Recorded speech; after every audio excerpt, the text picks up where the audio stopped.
కత్తిరపల్లి గ్రామ నివాసమూర్తులుగా అమరమైనటువంటి శ్రీయులు యాదవ వంశంపల్లి వారు నాటకరులైన వైయాసి రాఘవ మంత్రి గారు, శ్రీయులు వైయాసి రాఘవ మంత్రి గారు చాలా గొప్ప కళాకారులు, కళాభిమానులు కూడా.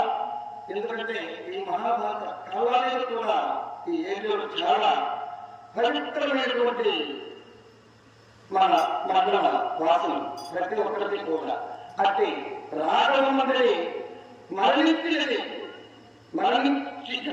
కనుక అతని సతీమైనటువంటి శ్రేయకులు పుణ్యాత్మరాలు ఇంద్రకొమ్మగారు, శ్రేయకులు ముందేరకొమ్మగారు వాళ్ళను ఇక నన్ను అమర్చిస్తూ నన్ను అర్థం వాళ్ళను 100 రూపాయలు కాలు చేశారు.